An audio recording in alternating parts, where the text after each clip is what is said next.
नमस्कार दोस्तों, मेरे YouTube चैनल में आपका स्वागत है। मैं फिर से उपस्थित हो चुका एक नया वीडियो लेकर के दुर्गा सप्तशती पाठ।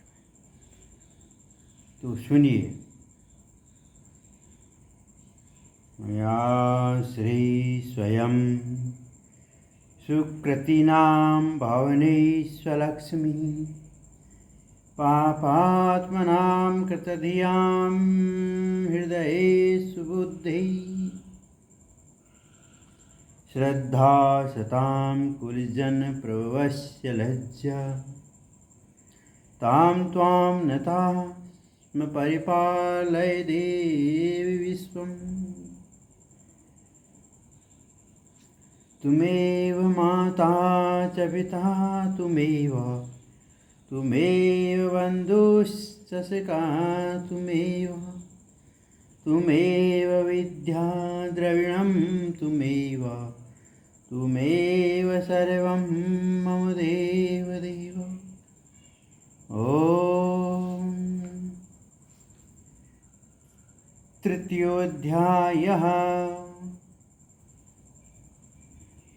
सेनापतियों सहित महिषासुर का वध। ध्यानम, हाथ में पुष्प पकड़ के हाथ जोड़ें और ध्यान करें। ओम।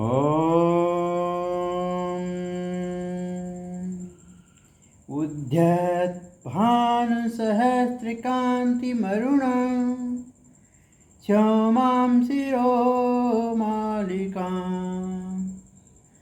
रक्तालिप्तपयोधरां जपवटीं विद्यां भेतिं वरम् हस्ताब्जैर्दधतीं त्रिनेत्रविलसत् सद्वक्त्रारविन्द्रश्रियं देवीं बद्धहिमांशुरत्नमुकुटां वन्दे रवीन्द्रस्थिताम्। ॐ। ऋषिरुवाच निहन्यमानं तत्सैन्यं वलोक्य महासुरः सेनानिश्चिक्षुरः कोपाध्यो योद्धधुम्बिकां स देवी सर्वर्षेण वर्षा समरेश्वरः। जगदम्बा के श्री अंगों की कांति उदय काल के सहस्त्रों सूर्य के समान है। वे लाल रंग की रेशमी साड़ी पहने हुए हैं। उनके गले में मुंडमाला शोभा पा रही है। दोनों स्तनों पर रक्त चंदन का लेप लगा है। वे अपने कर्म कमलों में जपमालिका, विद्या और अभय तथा वर नामक मुद्राएं धारण किए हुए हैं। 3 नेत्रों से सुशोभित मुखार बिंद की बड़ी शोभा हो रही है। उनके मस्तक पर चंद्रमा के साथ ही रत्नमय मुकुट बधा है तथा वे कमल के आसन पर विराजमान हैं। ऐसी देवी को मैं भक्तिपूर्वक प्रणाम करता हूँ। ऋषि कहते हैं, दैत्यों की सेना को इस प्रकार तहस नहस होते देख महादैत्य सेनापति चिक्षुर क्रोध में भर कर अंबिका देवी से युद्ध करने के लिए आगे बढ़ा। वह असुर रणभूमि में देवी के ऊपर इस प्रकार बाणों की वर्षा करने लगा जैसे बादल मेरुगिरी के शिखर पर पानी की धार बरसा रहा हो। यथा मेरुगिरे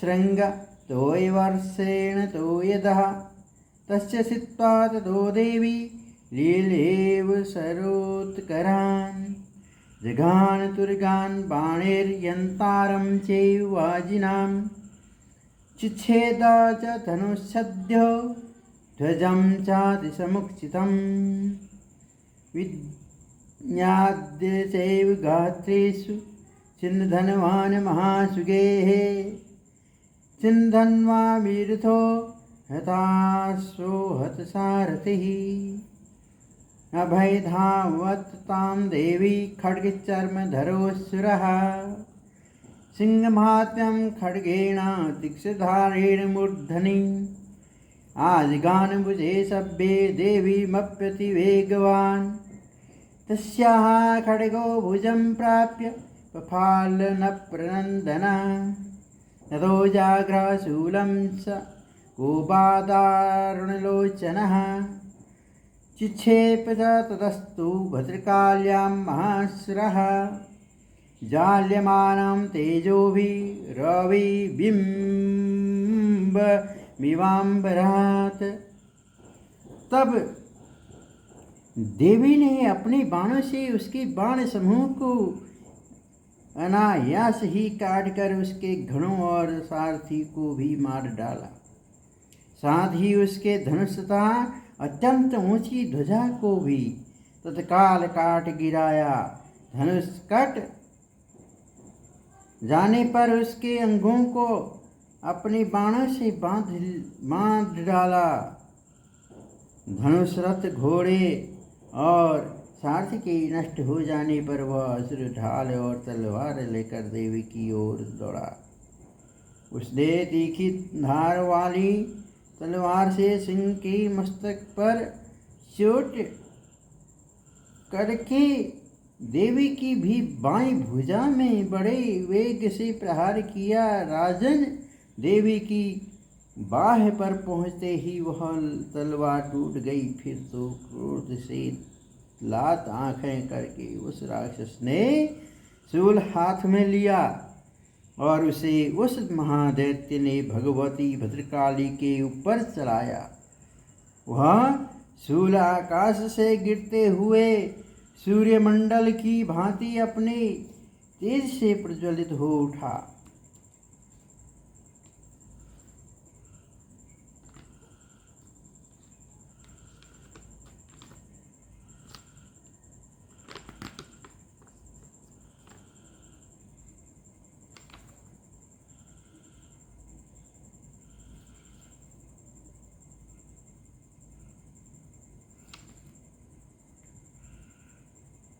दृष्ट्वा तदा पत्शूलं देवी शूलमच्युता तच्छूलं शतधाने तेन नीतं स च महासुरः हते तस्मिन् महावीर्ये महिषस्य चमूपतो आजिगां गदारूढश्चामरत्रिदशार्दनः सोऽपि शक्तिवोचाथ देव्यास्ताम्बिकां द्रुतं हुङ्काराभिहतां भूमौ पात्यामास निष्प्रभां भग्नाशक्तिं निपतितां दृष्ट्वा क्रोधसमन्वितः चिक्षेप चामरः शूलं बाणस्तदविशाचिन्नतः तथा सिंहासमुत्पत्य गजकुम्भान्तरे स्थितः बाहुयुद्धेन युद्धे तेरोश्चस्त्रिदशारिणा युध्यमानो तस्थो तु तस्मान्नागानमहीगतो। उस शूल को अपनी ओर आते देख देवी ने भी शूल का प्रहार किया। उससे राक्षस के शूल के सैकड़ों टुकड़े हो गए। साथ ही महादैत्य चिक्षुर की भी ध्वजियाँ उड़ गई। वह प्राणों से हाथ धो बैठा। महिषासुर के सेनापति उस महापराक्रमी चक्षुर के मारे जाने पर देवताओं को पीड़ा देने वाला चामर हाथी पर चढ़कर आया।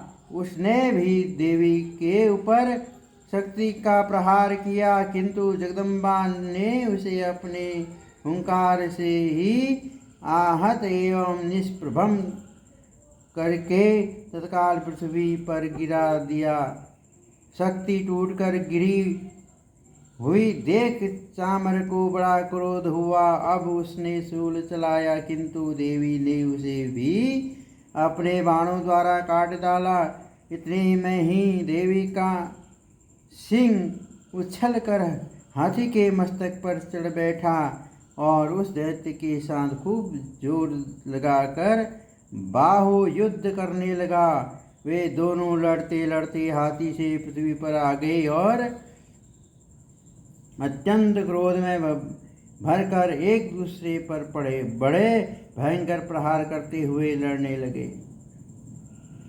युधातेति संरब्धो प्रहारेति दारुणे ततो वेगात् खमुत्पत्य निपत्य च मृगारिणा करप्रहारेण शिरश्चामस्य चामरस्य पृथक्कृतम् उद्ग्रश्चरे देव्या शीलावृक्षदिविर्हतः दन्तमुष्टिस्थलैश्चैव करालश्च निपातितः।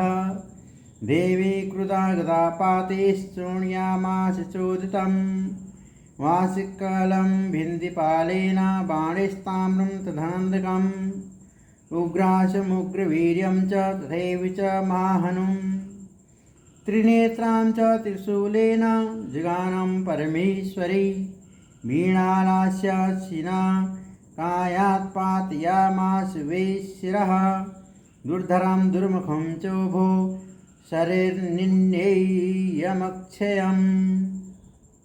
तदंतर सिंह बड़े वेग से आकाश की ओर उछला और उधर से गिरते समय उसने पंजों की मार से चामर का सिर धड़ से अलग कर दिया।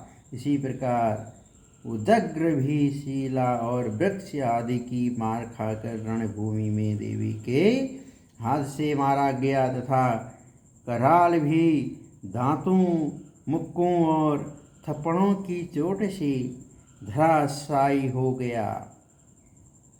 क्रोध में भरी हुई देवी ने गदा की चोट से उद्धत का कचूमर निकाल डाला।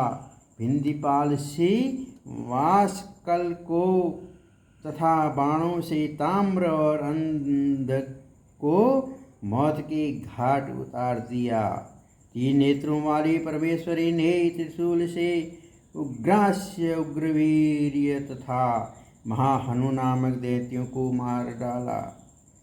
तलवार की चोट से बीडाल के मस्तक को धड़ से काट गिराया। दुर्धर और दुर्मुख इन दोनों को भी अपने बाणों से यमलोक भेज दिया।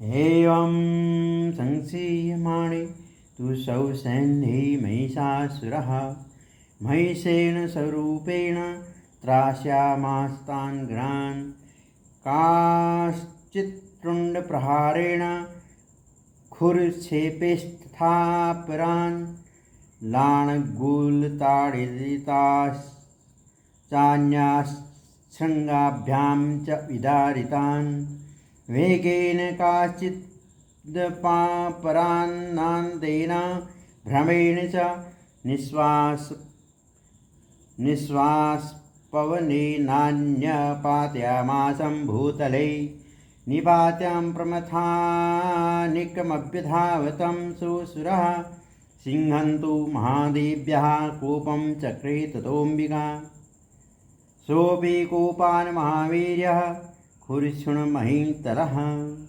शृङ्गाभ्यां प्रवृत्तास्नुश्चाक्षिक्षेप च ननाद च वेगभ्रामणविक्षुणा महितस्य वर्षीयत लाणगुलेनाहतश्चाब्धि पलावयामास सर्वशः।